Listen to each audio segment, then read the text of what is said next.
Revert stories इन Hindi channel में आपका स्वागत है। आज मैं फिर एक हमारी प्यारी बहन के इस्लाम के सफ़र की कहानी साझा करने आई हूँ। तो आइए जानते हैं इस बहन की ज़िंदगी में इस्लाम कब और कैसे आया। मेरा जन्म हांगकांग में हुआ और वहीं मैं पली बड़ी।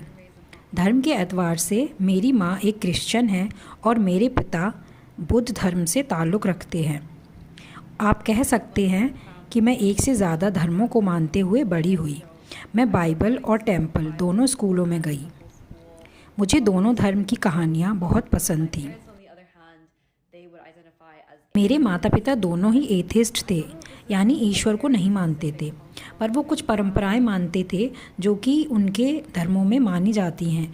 जैसे वो बुद्धिस्ट जन्मदिन पर मंदिर जाते थे, साल के शुरू में और साल के आखिर में, ताकि पूरी साल के गुनाहों की माफ़ी मांगते और आने वाली साल अच्छी गुजरे इसकी दुआ करते। इस तरह वो कुछ धार्मिक रिवाज तो मानते थे, पर धर्म को मानने के एतबार से वो एथिस्ट थे। पर मैं किसी भी धर्म की परंपराओं को फॉलो नहीं करती थी। मैं योलो लाइफस्टाइल यानी यू लिव वंस लाइफस्टाइल जीती थी। फिर मैं अपनी बेस्ट फ्रेंड, जो कि अभी तक मेरी बेस्ट फ्रेंड है, उससे मिली। उसने मुझे मेरी भाषा में कुरान दिया। यह बात 2022 की है। वह कुरान से बहुत ज़्यादा मुतासिर हुई थी और कुरान को और ज़्यादा समझने की कोशिश कर रही थी। मैंने भी सोचा ठीक है, मैं भी एक बार कुरान को पढ़ती हूँ। मैंने लगभग 2 सूरतें पढ़ी और बस।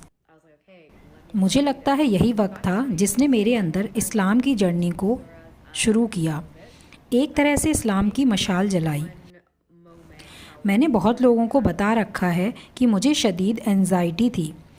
ये एंजाइटी इस्लाम में आने से पहले भी थी, इतनी कि मुझे थेरेपी लेनी पड़ती थी। पर इसका यह मतलब नहीं कि थेरेपी मुझे पसंद नहीं थी। थेरेपी मुझे अच्छी लगती थी, पर कुरान की कुछ आयतें जिनसे मुझे बहुत ज़्यादा हौसला मिला।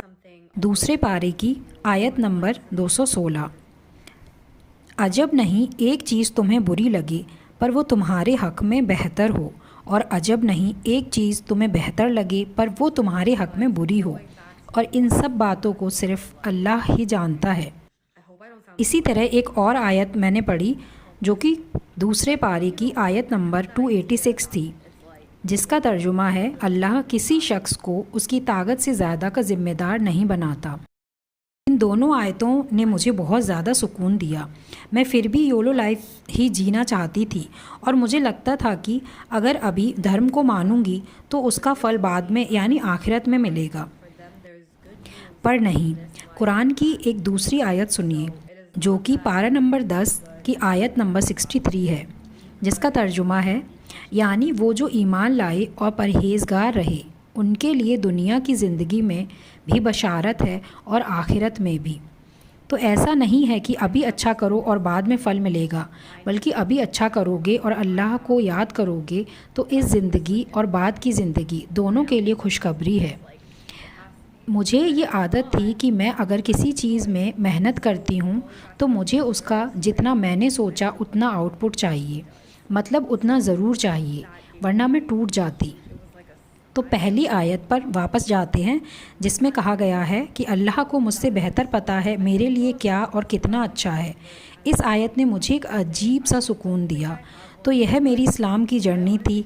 मेरा कोई निश्चित वक्त नहीं है इस्लाम में आने का। मैंने जिज्ञासा के तहत कुरान पढ़ना शुरू किया, नमाज़ पढ़ना शुरू किया, और जब आप नमाज़ पढ़ते हो तो आप कलमा पढ़ते हो। तो मेरे दिमाग में मैं एक मुसलमान हूँ। आपके कोई भी सवाल हों मेरी जर्नी या मेरी ऐप लैंटर्न के मुतालिक तो आप मुझसे पूछ सकते हैं। आप सबका बहुत बहुत शुक्रिया मेरी जर्नी सुनने के लिए। तो ये थी हमारी प्यारी सी बहन की इस्लाम में आने की कहानी। उम्मीद करती हूँ आपको यह पसंद आई होगी, और आगे और कहानियों को सुनने के लिए please subscribe to my channel revert to Islam in Hindi. Thank you.